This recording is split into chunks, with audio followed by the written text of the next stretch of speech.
Hola, muy buen día a todos. Yo voy a estar moderando este panel. Mi nombre es, bueno, primero decir el nombre del panel, Estándares Interamericanos de Derechos Humanos e Inteligencia Artificial, una articulación entre derechos humanos, retos regionales y directrices globales.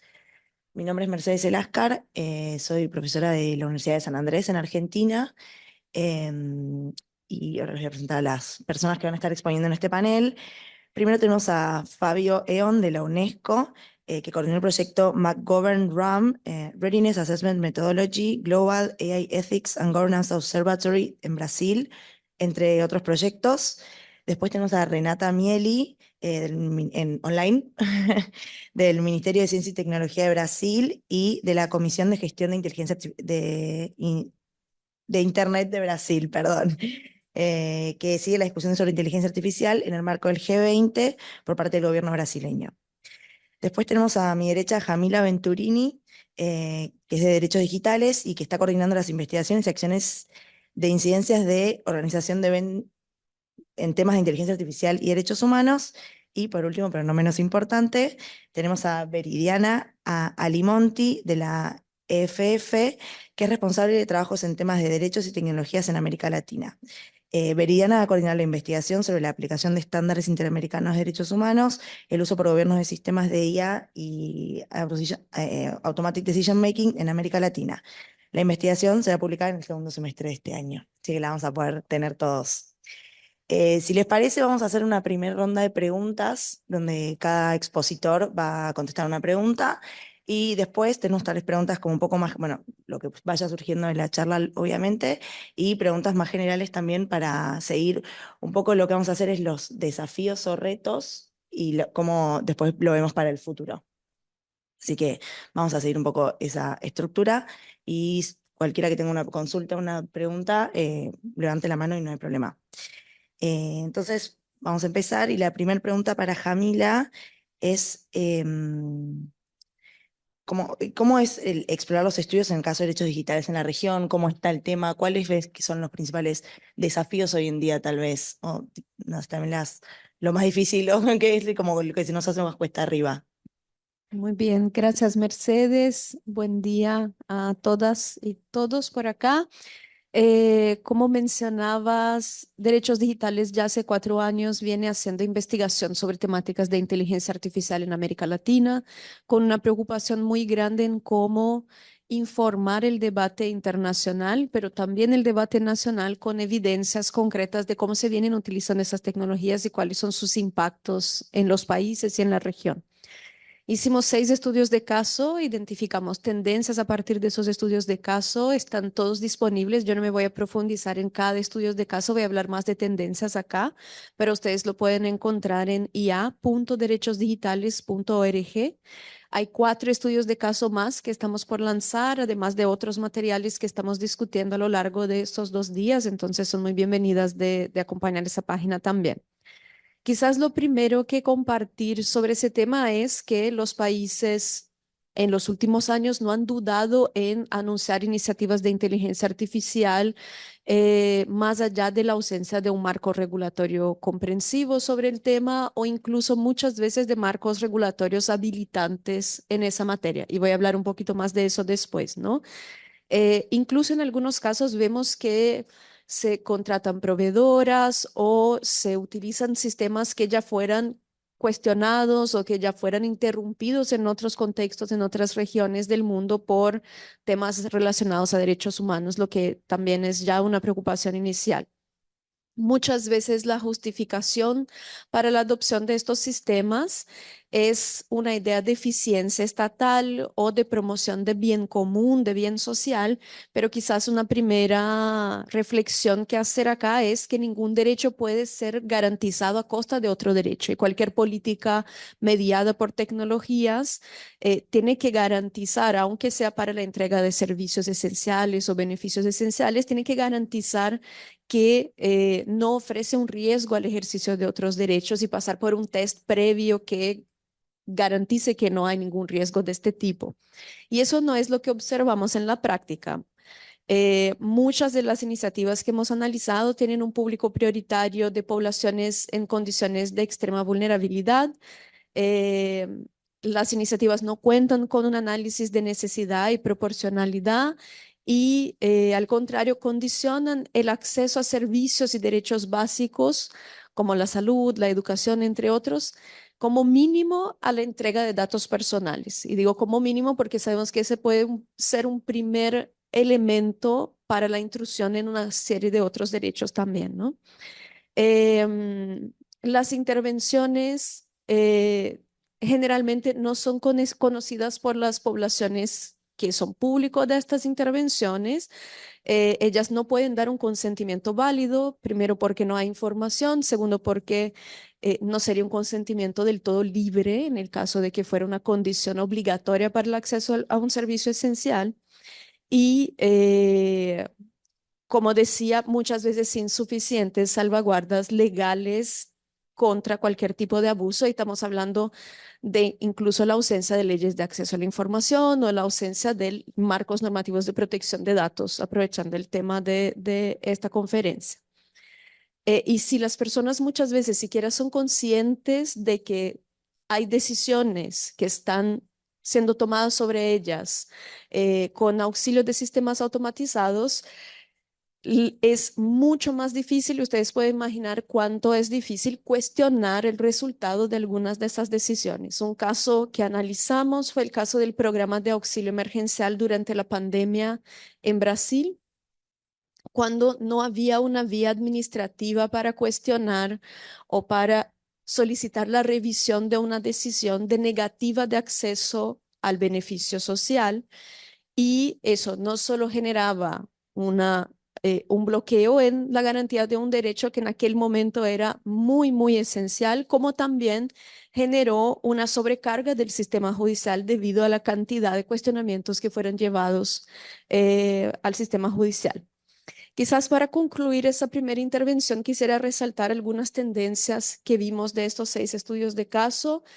La primera es que más allá de la existencia de leyes de acceso a la información en los países que analizamos, en los 4 países que analizamos, persisten severas limitaciones a la transparencia. Y no estamos hablando de transparencia algorítmica, estamos hablando del acceso a la información sobre un sistema, cuál es su proveedor, información muy básica sobre la política pública y una ausencia de instancias de participación pública en los procesos de toma de decisión sobre la adopción de estos sistemas, sin hablar de la participación de las poblaciones afectadas.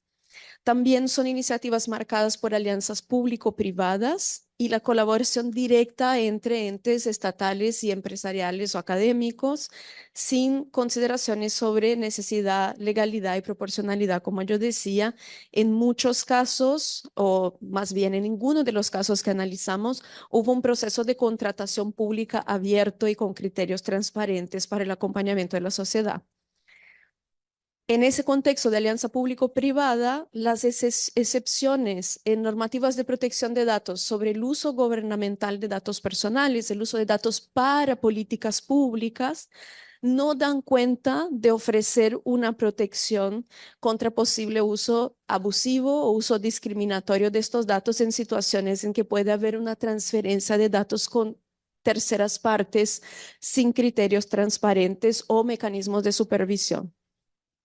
Y por último, una ausencia muy generalizada de estudios de impacto previo, como yo decía, y siquiera evaluaciones periódicas o mecanismos de supervisión que avalen la política pública o el uso de tecnología mediando la política pública y que además de impedir el control de la sociedad, afecta su credibilidad y su confiabilidad social también, porque no se sabe el porqué de la continuidad o de la interrupción de determinada política en esos casos. Nos parece clave que las discusiones regulatorias que se están dando sobre inteligencia artificial en la región consideren los impactos del uso de ella por la administración pública. Nos parece que eso aún no está en el centro del debate, pero que sería muy importante retomar criterios y mecanismos para dar cuenta de los riesgos que existen ahí en particular. Yo voy a parar por acá y seguimos en la segunda.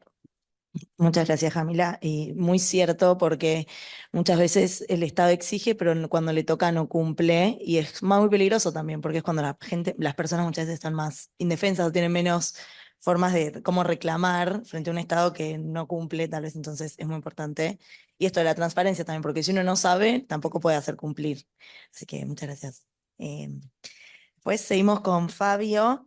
Si te parece, Fabio, si nos podrías hablar de los hallazgos de tu reciente investigación eh, que hizo la UNESCO, en qué países, cómo lo ves en América Latina y nada, también los desafíos que ves relacionados a eso. Gracias a ustedes.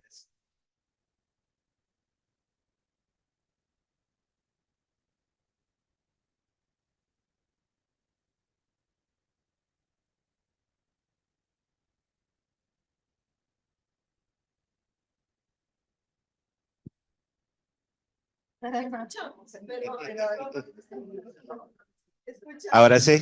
Oh. Bueno, gracias, Mercedes. Bueno, la UNESCO como agencia de educación, ciencia y tecnología siempre, por supuesto, tuvo una preocupación con la ciencia que fuera ética, ciudadana, con propósito. Por eso la Comisión de Ética en Ciencia en Tecnología de la UNESCO comisionó a la UNESCO que produciera un estudio sobre ética en inteligencia artificial. Eso, bueno, con el pasar de los años, después se cambió en una recomendación, que es la recomendación de ética en inteligencia artificial. Mucha gente conoce la UNESCO como una agencia del sistema ONU para educación, ciencia y cultura, pero también tenemos un papel normativo dentro del sistema Naciones Unidas. Producimos convenciones, declaraciones, recomendaciones. Convenciones, por supuesto, tienen una fuerza mayor porque son aprobadas por los congresos nacionales, pero recomendaciones como esa también tienen su fuerza, ¿no? Porque a pesar de no ser impositivas, influencian los sistemas legales. Muchos jueces en todo el mundo están utilizando la recomendación de la UNESCO para envasar sus decisiones.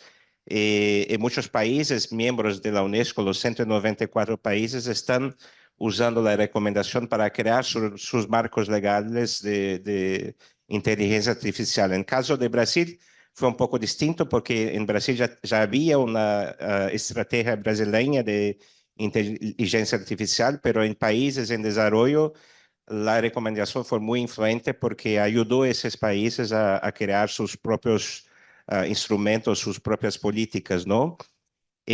Ahora, ¿en qué momento estamos? Estamos en el momento de implementar la recomendación. La recomendación fue todo un proceso muy largo de 2 años de construcción. Inicialmente reunimos 24 expertos de todo el mundo, incluso de Brasil, que han participado en la redacción del draft inicial, el borrador inicial. Y eso fue discutido ampliamente de manera participativa con toda la sociedad hasta que fue aprobado en la Conferencia General de la UNESCO, después de un proceso de 2 años, ¿no? Y ahora estamos en el proceso de implementar la recomendación para que no sea solo un papel, ¿no? Que no sea solamente una idea. Entonces, ¿cómo estamos implementando la recomendación? Con un instrumento que fue creado que se llama RAM, Rapid Assessment Methodology, que nada más es que un cuestionario muy simple, muy sencillo, que tiene 5 dimensiones, ¿no? Que tiene una dimensión jurídica, regulatoria, una dimensión social, cultural, un capítulo científico, educacional, un cuarto que es una dimensión económica y por último un capítulo sobre infraestructura. Entonces, la idea es que la UNESCO haga este diagnóstico en todos los países miembros, que podamos ver cómo los países están implementando o si están preparados para implementar políticas, programas de inteligencia artificial, que identificamos como puntos que son muy comunes en todos los países. Bueno, que hay una simetría muy grande, principalmente de género, ¿no? Eso es algo que la UNESCO ya viene produciendo hace mucho tiempo. Entonces, hemos producido muchas publicaciones, datos especialmente sobre género, ¿no? Entonces, por ejemplo, las mujeres solo 4% de las startups son manejadas por mujeres, ¿no? 10% de la área de tecnología y de información es manejada por mujeres. 30% de la pesquisa y desarrollo del mundo es manejado por mujeres, ¿no? Entonces, hay que cambiar este cuadro de desigualdad, ¿no? Entonces, es algo que apuntamos en nuestro informe, ¿no?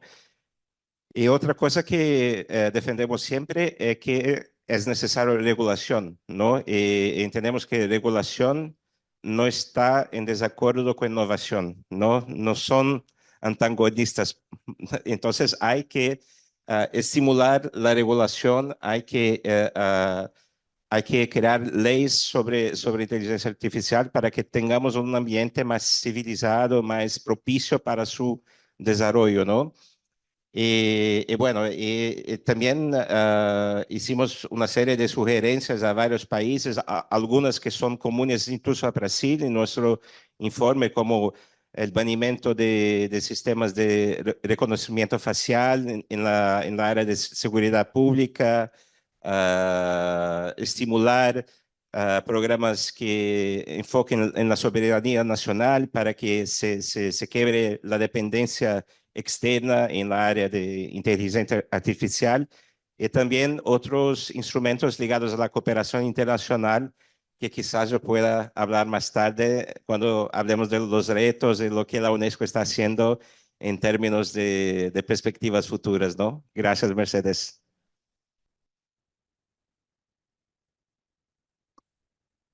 Bueno, muchísimas gracias, Fabio. Y sí, creo que también, muchas gracias por tu exposición, y las recomendaciones son como un primer camino a generar regulación también específica de los países, entonces eso está buenísimo. Y mismo también que en muchos otros paneles se ha hablado de cómo generar una misma, no una misma regulación, pero como una simbiosis entre la regulación de toda la región, entonces como que creo que favorece un montón y ayuda a empujar esa regulación y que se generen esas leyes. Así que bueno, muchísimas gracias. Renata, no sé si nos estás escuchando, ¿cómo estás?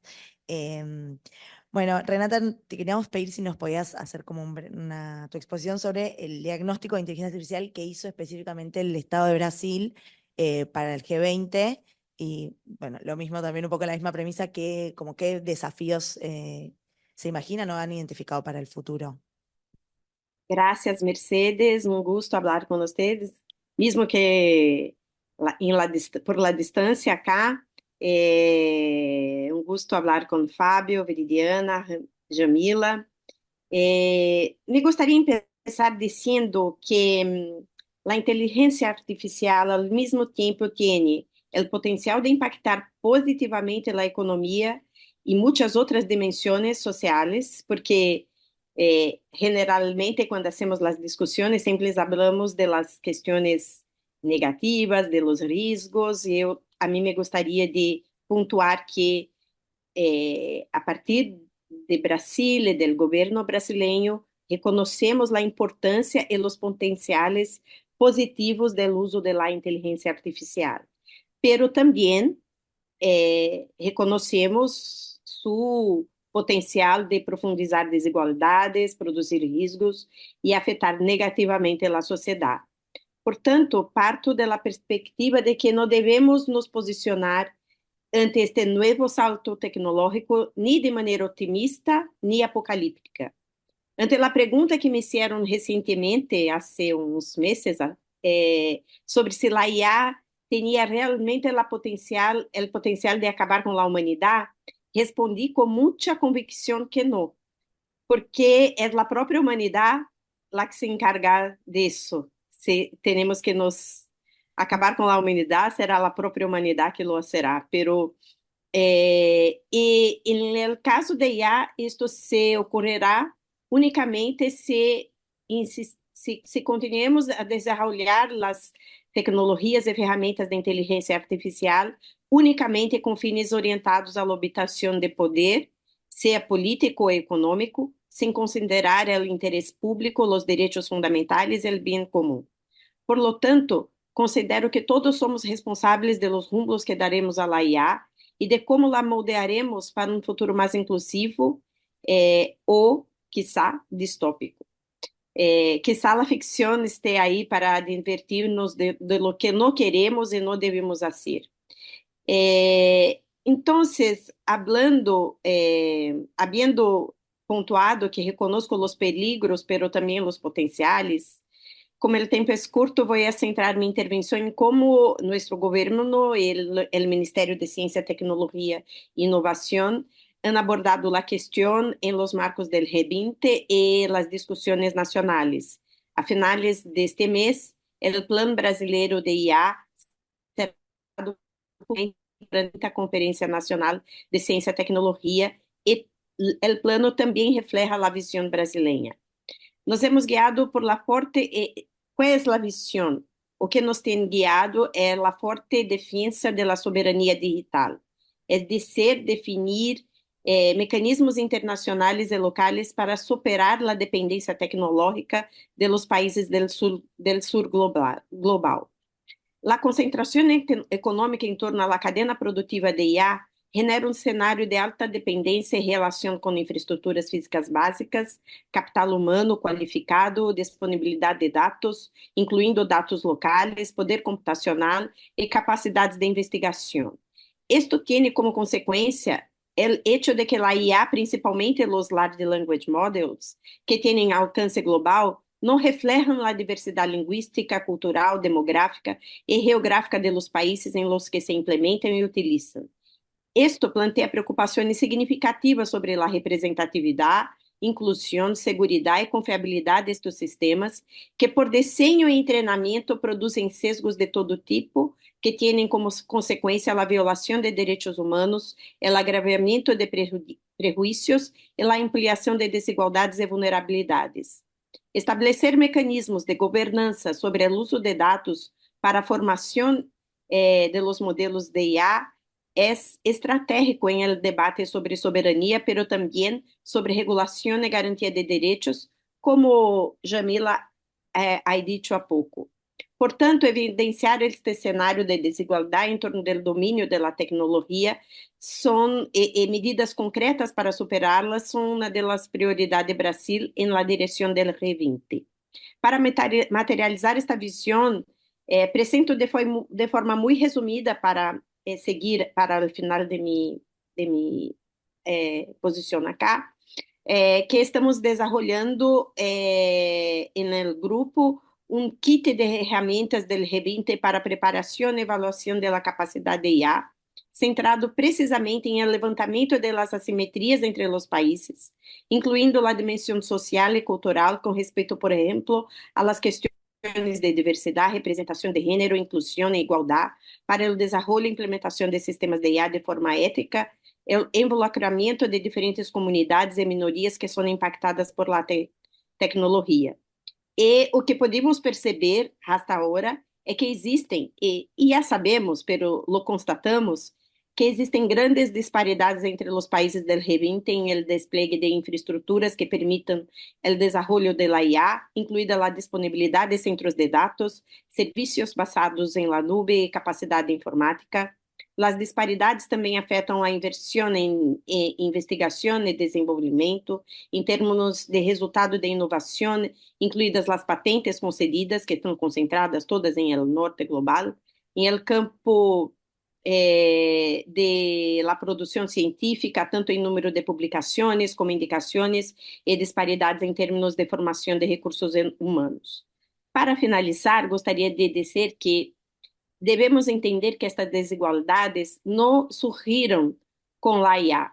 Elas refletem a acumulação histórica de dependência de nações que foram colonizadas e cujos recursos naturais foram saqueados. Nações que foram colocadas em el tablero geopolítico como subdesenvolvidos. Por lo tanto, atuar a escala internacional e nacional para superar estas desigualdades é algo que vai mais allá de la questão particular de la IA. Isto requer um reordenamento político internacional, uma mirada integral aos profundos desafios estruturais que temos. Equilibrar as prioridades nacionais, como combater o hambre, a pobreza, garantizar direitos básicos basados em serviços que devem ser oferecidos com qualidade por el Estado, saúde, educação, por exemplo, com a exigência de realizar inversões massivas em tecnologias digitais para superar a condição que temos hoje de consumidores desta tecnologia. Portanto, temos que ter em vista que isto leva tempo, requer esforço coordenado e a compreensão de que se trata de um processo, pero que se deve começar desde agora. Gracias, esto por enquanto. Muchas gracias, Renata. Y sí, pues estoy totalmente de acuerdo que la IA no nos va a matar, somos nosotros mismos y que también es nuestra responsabilidad que esos, si bien en el desarrollo de esos sesgos y esas discriminaciones desaparezcan, no es únicamente con la inteligencia artificial. Así que nada, muchísimas gracias. Y por último, la última pregunta de esta primera ronda, vamos a ver con Veridiana. em, y lo que te queremos preguntar es cómo este diagnóstico de los retos se desafían o se alinean con los estándares de derechos humanos y nada, un poco cuál es tu opinión respecto de las... Gracias.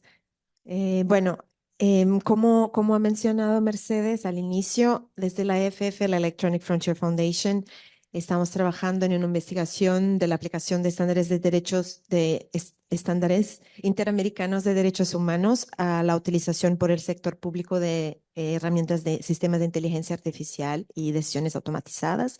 Y siguiendo lo que el diagnóstico que ha compartido Yamila y también las cuestiones que nos han traído Fabio y Renata en términos de potencialidades y procesos para esta aplicación. En este contexto, cuando pensamos estas determinaciones o utilizaciones de IA por gobiernos, estamos mirando, haciendo una mirada amplia en términos de utilización de estos sistemas para servicios de seguridad social, seguridad pública, en el sistema de justicia y también en automatización de procesos que puedan impactar derechos, como por ejemplo la utilización de las cortes para definir qué decisiones van a fallar o qué casos van a fallar. Entonces, ¿cómo deberíamos ver los estándares en este contexto?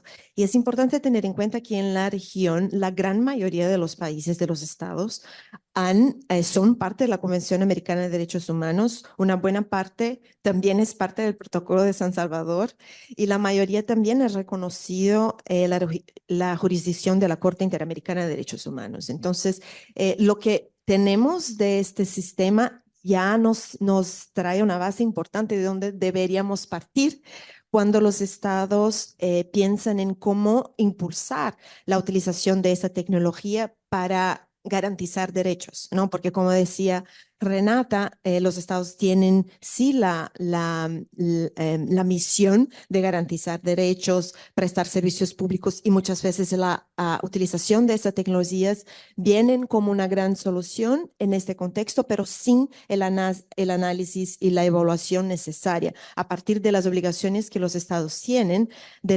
frente a sus compromisos también con el derecho internacional de derechos humanos. Y ahí en este sentido es importante partir del básico, que los estados deben respetar y garantizar que todas las personas puedan ejercer los derechos libre y plenamente. Y eso en el sistema interamericano se subraya la necesidad de organizar el aparato estatal para esto, ¿no? Con las estructuras adecuadas para la garantía de estos derechos. Entonces, es importante tener en cuenta de que junto a la infraestructura, cuando se piensa en utilizar estos sistemas, junto a la infraestructura necesaria para la utilización de estos sistemas por el Estado, debe establecer o existir previamente, pero en el caso de América Latina, creo que de hecho debe establecerse una infraestructura de protección de los derechos de las personas en el marco de la utilización de estos sistemas. Y esto quiere decir, para nombrar algunos aspectos, una infraestructura efectiva y significativa de transparencia y acceso a la información con relación al acceso a estos derechos, con autoridades de supervisión, por ejemplo, independientes, con relación a las peticiones de acceso a la información y estructuras adecuadas para la revisión de negativas, legislaciones adecuadas de acceso a la información en este contexto. Un otro punto, protección de datos, un marco legal estructurado de protección de datos, autoridades de protección de datos que tengan competencia para hacer su rol, responsables de protección de datos en los niveles federativos que utilizan los datos de las personas, estructura de seguridad de la información y personas capacitadas para garantizarlo, la capacitación y experiencia de los equipos y funcionarios de gobierno tratando de estos temas también hacen parte de este aparato estatal y, claro, los mecanismos, los espacios y los procesos de monitoreo, supervisión pública y participación social para que sean adecuados y significativos.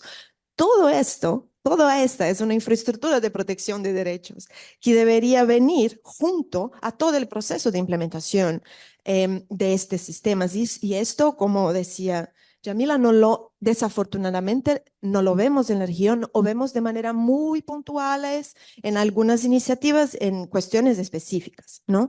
Entonces, esta mentalidad o esta lógica es muy importante que la tengamos en el sentido de que hace parte de la obligación de respetar y garantizar los derechos del Estado, las obligaciones de prevenir, investigar, sancionar y reparar cualquier violación y principalmente la de prevenir. Este deber es fundamental y cuando los estados empiezan a implementar estos sistemas, el análisis previo, el análisis de impacto, el análisis del sistema que van a la auditoría de estos sistemas, todo este proceso hace parte del deber de prevenir la violación de derechos humanos.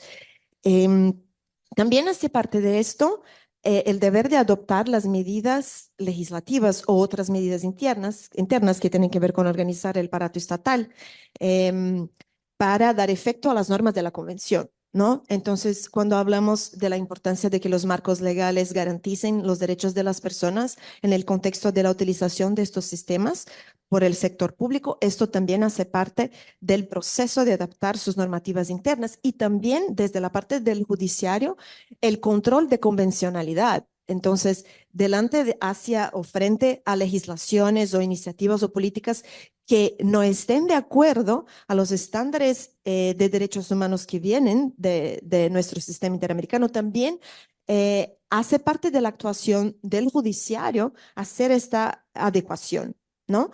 Y ahí, de manera muy rápida, es importante, como decía Yamila, tener en cuenta que aunque sí la utilización de esas tecnologías y de estos sistemas también puedan servir a impulsar la garantía de determinados derechos, y esto hay que se verificar en el proceso de análisis de impacto previo también antes de su implementación, como esto se da específicamente también con grupos más vulnerabilizados. Pero también es importante tener en cuenta que su implementación en sí misma implica restricciones o limitaciones de derechos. Entonces, por esto, que sea el derecho a autodeterminación informativa y a la privacidad, ¿no? Entonces, por eso también debe seguir los principios y los requisitos de los derechos humanos para la restricción y limitación de derechos, que pasa por legalidad, fin legítimo, objetivo legítimo, necesidad, proporcionalidad.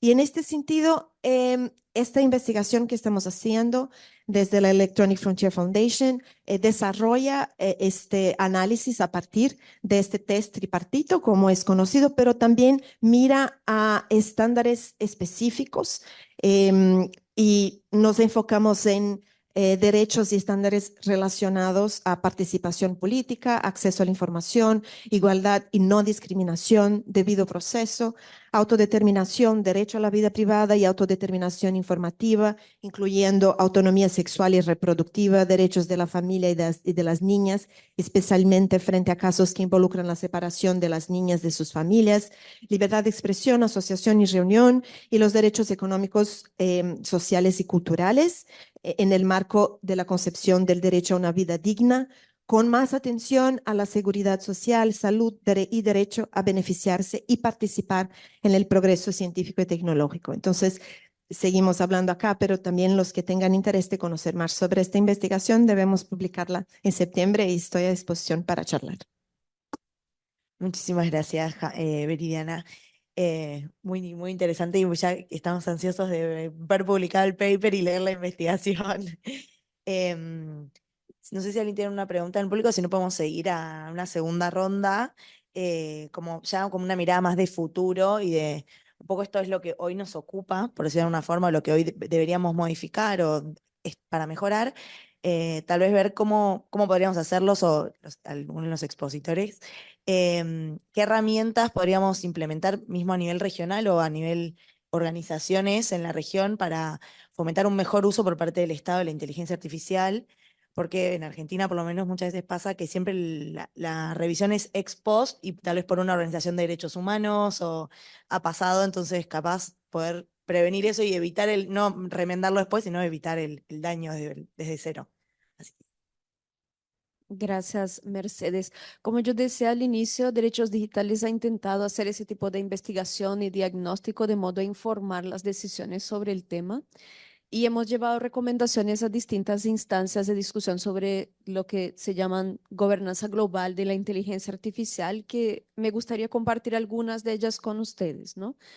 Em, lo primero, creo que hemos hablado extensivamente sobre la importancia de que la idea de regular inteligencia artificial no oculte la importancia crucial de que los países adopten marcos normativos de protección de datos, lo que aún no es una realidad en el contexto latinoamericano, ¿no? Y en nuestro caso, nos parece importante pensar que estas leyes tienen que revalidar principios internacionalmente reconocidos como de legalidad, finalidad, proporcionalidad, minimización y transparencia como mínimo. Y con base en nuestras investigaciones, considerar que datos recolectados para fines de políticas públicas no deberían ser automáticamente redirigidos para entrenamiento de inteligencia artificial. Creo que este es un nudo clave cuando pensamos del tema de soberanía digital que nos traía Renata, y tenemos que seguir pensando un mecanismo que sea justo y que sea equitativo y protectivo de derechos cuando pensamos este tipo de usos, ¿no? Y creo que las leyes existentes aún no dan cuenta de ese aspecto. El otro, yo lo mencioné brevemente, la importancia de una participación significativa de sociedad civil en los procesos de toma de decisiones sobre inteligencia artificial a cualquier nivel, nacional, regional y global. Otro punto importante, también como son puntos muy remarcados en las recomendaciones de UNESCO que cumplen un papel clave en informar esa discusión, y creo que tenemos también que buscar formas de seguir promoviendo esas recomendaciones en las distintas instancias, es la importancia de los estudios de impacto en derechos humanos a lo largo del ciclo de vida de los sistemas de inteligencia artificial, o sea, pensar esas distintas instancias. Y en un contexto de desigualdad, como mencionaba Renata, nos parece interesante pensar cómo esos estudios de impacto también deberían garantizar que las inversiones que se hagan en instrumentos tecnológicos, en herramientas tecnológicas para la entrega de políticas públicas, no deberían desviar recursos que son necesarios en infraestructuras aún muy básicas de salud, educación y varias otras, como sabemos que es una realidad en la región, que siguen siendo muy precarias, ¿no? Entonces, ese estudio de impacto, también como dicen las recomendaciones, interdisciplinario y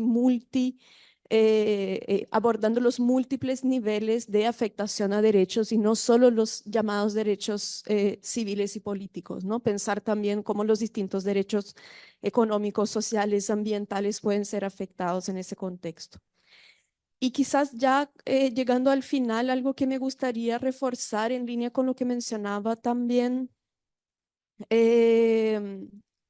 la UNESCO sobre ese tema, el tema de cómo garantizamos que haya un control sobre la circulación de estos sistemas, que son sistemas que no solo circulan a nivel transfronterizo, pero que también son resultado de una cadena de producción transnacional. Cómo hacer con que hayan criterios, entonces la necesidad urgente de que hayan criterios a nivel global que permitan ese análisis de cumplimiento de esos productos con estándares de derechos humanos y mecanismos de monitoreo, supervisión y certificación también a nivel global que puedan auxiliar los estados en garantizar que ciertos sistemas que no cumplan con esos estándares no sean utilizados en particular dentro de la administración pública. Como yo decía, eso ha pasado en la región. Hemos visto casos en que se contratan proveedores que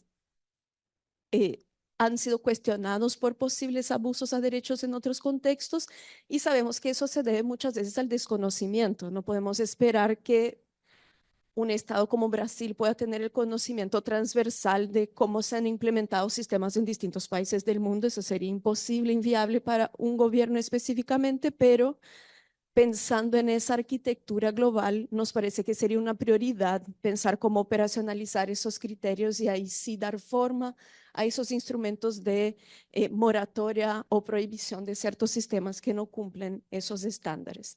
Y lo último que quisiera mencionar, que nos parece importante también, es cómo pensar la cooperación internacional, el rol de la cooperación internacional, pero no solo como un habilitante de infraestructura que pueda permitir el despliegue de inteligencia artificial, pero también como un garantidor de que sean observados los criterios de derechos humanos que Viridiana mencionaba al inicio. Entonces, ¿cómo pensar la responsabilidad de los bancos de desarrollo, de los organismos internacionales, en ellos también implementar estudios de impacto previo y cumplir con estándares de transparencia, participación y rendición de cuenta cuando apoyan este tipo de proyectos en los países?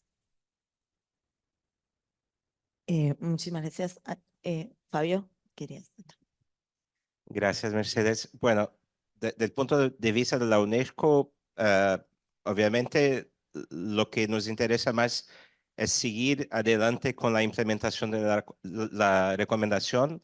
Y para eso estamos involucrados en algunas frentes. La primera es la creación de un observatorio de gobernanza y ética en inteligencia artificial que está en línea. Entonces, invito a todos que visiten nuestra página unesco.org, donde hay no solo la página del observatorio, pero también otros contenidos, otras publicaciones que pueden acceder.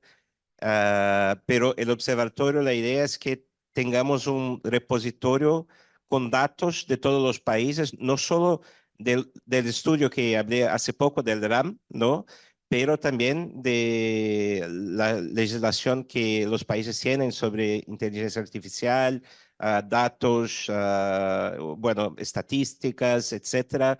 Pero la idea es que tengamos un repositorio global donde podemos comparar lo que los países están haciendo. Entonces, ese es el primer punto que quería comentar.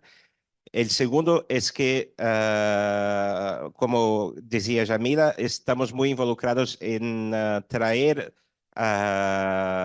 bueno, los tomadores de decisión para esa discusión, lo que es siempre muy difícil, ¿no? Y para nosotros como organización internacional que hacemos la diplomacia en el día a día es siempre complicado. Fíjate que la recomendación de la UNESCO, cuando la construimos, algunos países nos pidieron que pusiésemos en el preámbulo que la recomendación no se refiere al uso militar, lo que es algo un poco, un poco increíble, ¿no? Eso está en el texto, Justamente lo hacemos ¿no? para regular eso, no vamos a decir que no es Exactamente. complicado. Entonces, en la recomendación decimos claramente que la recomendación es sobre el uso civil de la inteligencia artificial, lo que es una lástima, ¿no? En ese momento tan distópico que vivimos, ¿no? Hace poco la guerra moderna se daba con un chico en California con un joystick que pilotaba un drone, ¿no? Pero ahora vivimos en una situación aún más grave, ¿no? Porque tenemos drones que en poco tiempo serán pilotados de manera autónoma y tiramos el elemento humano de la ecuación y así tenemos la imputabilidad y, bueno, una serie de que son éticas muy, muy, muy graves que están adelante, ¿no? El uso de la inteligencia artificial en la elaboración de armas químicas, biológicas y un montón de cosas que sabemos que están aconteciendo ahora. Pero bueno, esa es la realidad. Eso es lo que pusimos a hacer del punto de vista, del punto de vista diplomático y es parte del juego, ¿no? Entonces, lo que hacemos como UNESCO es intentar hacer consensos internacionales, conferencias de ministros de países. Hicimos una en Santiago año pasado, una en Eslovenia. Vamos a apoyar una ahora en agosto en Colombia de ministros bueno, de temas involucrados a inteligencia artificial, el 8 y 9 de agosto. Entonces, la idea es siempre estimular esos encuentros para que tenemos una troca de buenas prácticas, ¿no?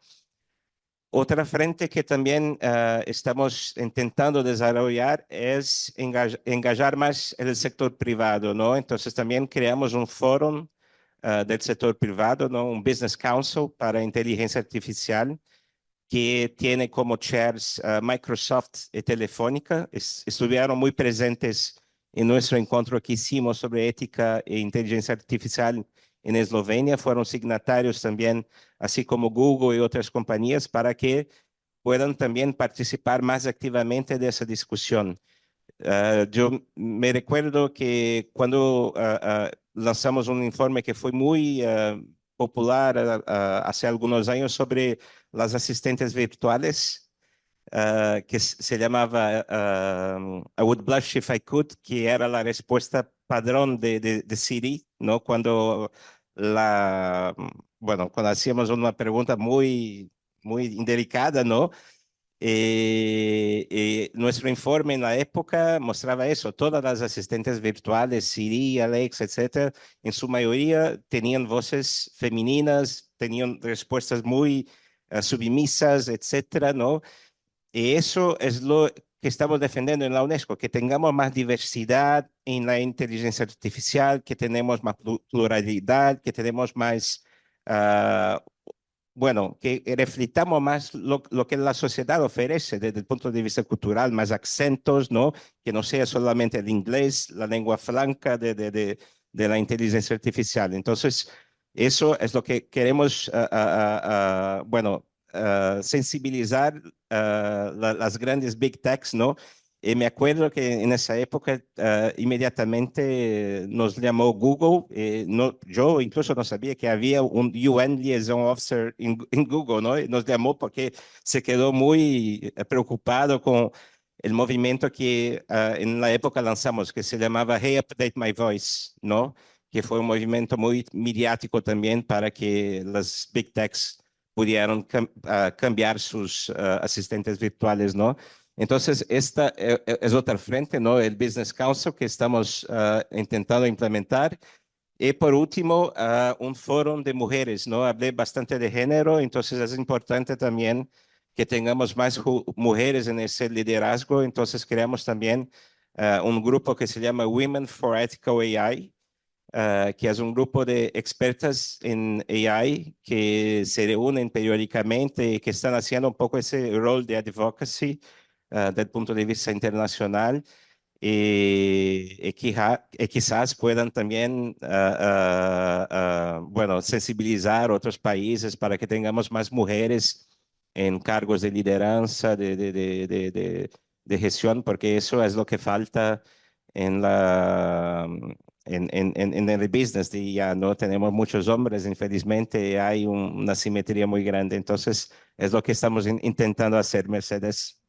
Gracias. Perfecto, muchísimas gracias, Fabio. Sí, Renata, si quieres comentar algo. Y Mercedes, gracias.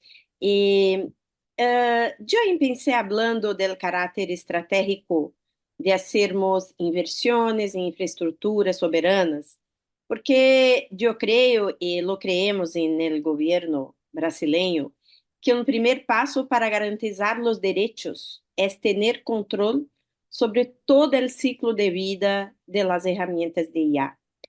El uso de soluciones de IA ya preparadas en otros países del norte para el sur reduce muchísimo nuestra capacidad de garantizar derechos. Esto es una cosa. Pero también también tenemos la preocupación, y esta es otra de la visión de Brasil, y otro de nuestra abordaje en G20, es necesario decir que nuestro knowledge partner, no, parceiro do conhecimento, es UNESCO en nuestro eje de inteligencia artificial. Otra dimensión que estamos trabajando en este momento son como la necesidad de que los sistemas de IA que son utilizados por los gobiernos en sus políticas públicas en sus servicios públicos sean diseñados de forma ética desde la concepción, desarrollo, entrenamiento, implementación, a partir de parámetros de privacidad, seguridad, con mecanismos de explicabilidad para garantizar el respeto a los derechos fundamentales de todos, como ya dice acá Veridiana, Jamila. En este sentido, nosotros consideramos, portanto, que es muy importante que, además de todo esto, tengamos una mirada muy particular para los conjuntos de datos que son utilizados para el entrenamiento de estos sistemas y que estos datasets reflejen nuestra diversidad, en caso de Brasil, pero en caso de los otros países, su diversidad cultural, lingüística, social, para que esto también tenga como una consecuencia la reducción de los sesgos que pueden generar estos sistemas.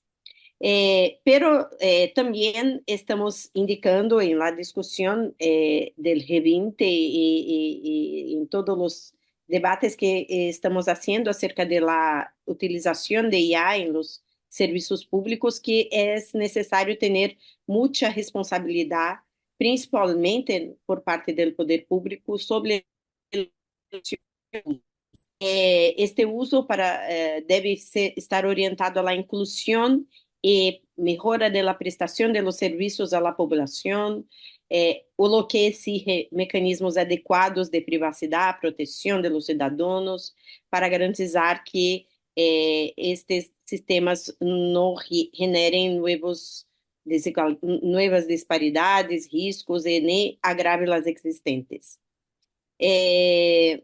Pero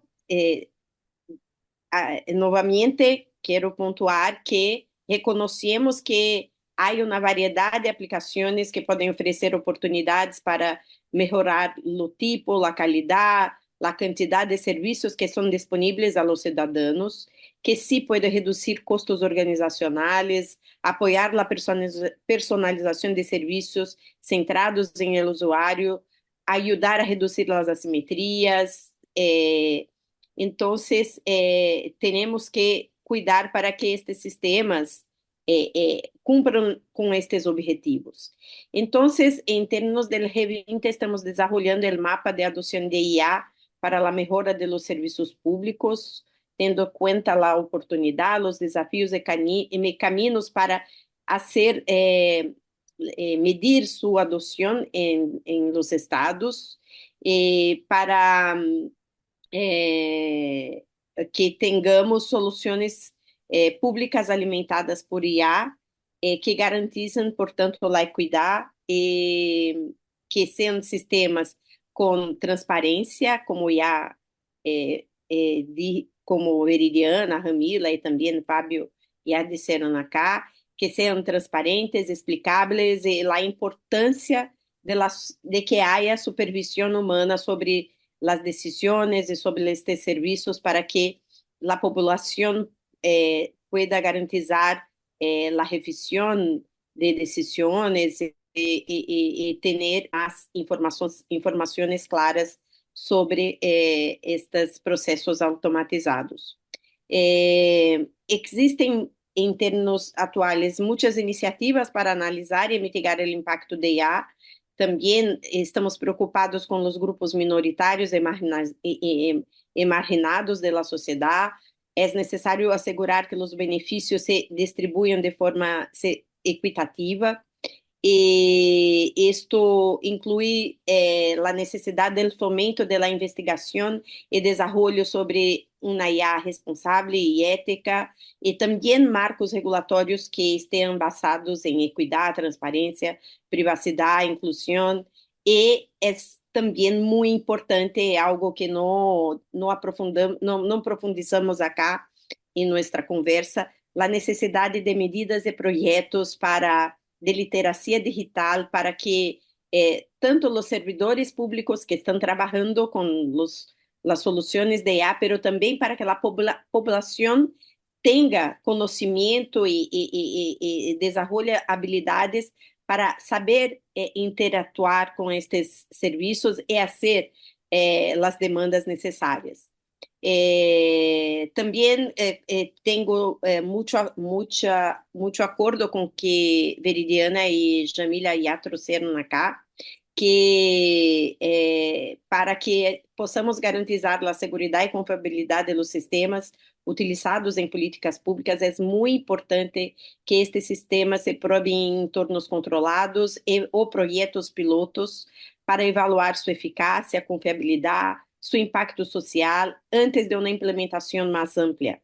Es importante que los gobiernos puedan identificar los riesgos previamente, riesgos potenciales, perfeccionar los algoritmos, evaluar las implicaciones prácticas de integrar la IA a determinados servicios públicos, incluso tomar las decisiones de que algunos servicios no necesitan la IA para serem prestados, e como é o caso, por exemplo, de, quem sabe, a discussão em torno da identificação facial utilizando ferramentas de inteligência artificial, ou a questão gravíssima do uso de armas embarcadas com inteligência artificial. Portanto, é muito importante que se combinem as estratégias de inovação, de supervisão regulatória, para que haga ambiente que puedan, de fato, melhorar a prestação de serviços, impactar positivamente a população, ao mesmo tempo que haga uma proteção contra riscos, prejuízos, violações e resultados que não são desejáveis. Existo, muchas gracias. Muchísimas gracias, Renata. Veridiana. Rápidamente para intentar también hablar con las personas que están nos siguiendo, si tienen alguna cuestión o comentario. Pero solo dos comentarios importantes, como decía Yamila, de que la discusión en torno de la regulación de inteligencia artificial no debe nos hacer olvidar de la importancia de los marcos de protección de datos personales en la región. Y yo subrayo que también en el caso de estas excepciones, ¿no? Como decía con el ejemplo de Fabio, los marcos de protección de datos en la región están llenas de ella con relación a seguridad pública, inteligencia y lo que sea. Entonces, aunque los países que tengan estos marcos, muchas veces estos marcos no se aplican en estos contextos que son justamente los más sensibles, o no los más, pero son muy sensibles también. Y para comentar, ya que estamos hablando de estándares interamericanos, la reciente decisión del caso Cajar versus Colombia lo hace justo el contrario de aplicar estos estándares de privacidad, autodeterminación informativa, lo que sea, en el contexto de inteligencia, y los países de la región deberían mirar a esto con mucha atención. Entonces, en términos de mirar hacia el futuro y recomendaciones para lidiar con este escenario, yo creo que es muy importante subrayar como los principios básicos de cualquier iniciativa de los sectores públicos en el despliegue de estos sistemas es lo que puede ser obvio, más que es importante recordar. El principio básico número 1 es que el Estado es el garante de los derechos y responsable de su promoción y protección. Y el segundo es de que las personas y los grupos sociales son titulares de los derechos con capacidad y derecho de exigir sus derechos y de participar en la toma de decisiones públicas. Esto puede parecer muy obvio, pero no se ve garantizado en la práctica.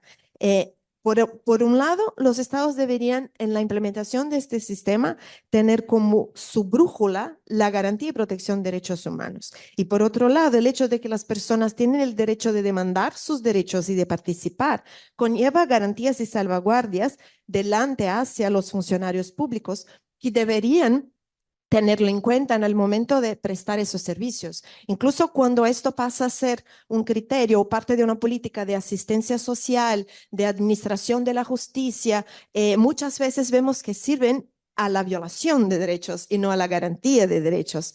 Esto también, esta capacidad de las personas de demandar sus derechos y participar, incluyen su capacidad de impugnar decisiones que nieguen o limiten arbitrariamente sus derechos, pero no necesariamente tenemos el acceso a la justicia y los mecanismos de revisión que deberíamos tener para hacer esto factible. Y también, claro, su derecho de participar en este proceso de implementación, en la evaluación, en el análisis del Estado sobre si primero implementar y después, si hace sentido hacerlo, cómo implementarlo, cómo implementarlo. Y es muy importante decir que este conjunto, esta combinación de principios remarca que los estados son responsables y deben rendir cuentas por sus decisiones que afectan los derechos humanos al implementar estos sistemas, aunque los desarrolladores de estos sistemas sean terceras partes. Pero la decisión de implementar estos sistemas es una decisión de política pública o de una iniciativa estatal y los estados responden y deben rendir cuentas por esto. Claro, también los desarrolladores y proveedores del sistema de IA deben diseñar sus sistemas y hacer las evaluaciones y tener las responsabilidades que les caben en ese sentido. Pero el hecho de que los desarrolladores son terceras personas no quitan la responsabilidad de los estados de prevenir la violación de derechos humanos y después, en los casos que ocurran, remediarlas. Entonces, en ese sentido, me parece muy importante remarcar lo que ha dicho Yamila y también el proceso de la UNESCO en términos de evaluación de impacto, con preguntas fundamentales que se deben hacer al inicio, al momento de pensar si es el caso de integrar estos sistemas en alguna política o iniciativa estatal y no naturalizar que serán siempre interesantes o serán siempre benéficas, ¿no? Y esto pasa por saber cuáles son las restricciones de derechos y si tenemos marcos legales para abordarlas, pasa por saber si tenemos información suficiente para pensar un sistema automatizado que lidie con las que haga la toma automatizada de decisiones con base en informaciones que existen en la realidad, cómo este sistema va a interactuar con el contexto social de implementación, en términos de grupos afectados, en términos de grupos que merecen una atención especial, cómo los funcionarios o servidores públicos o los agentes humanos de operaciones, supervisión van a interactuar con este sistema y con las decisiones que salgan de él. Todo esto es importante que sea evaluado, mapeado y en una evaluación de si implementar o no. Y todo esto tiene que ver con un análisis de si es adecuado, necesario y proporcional implementar estos sistemas.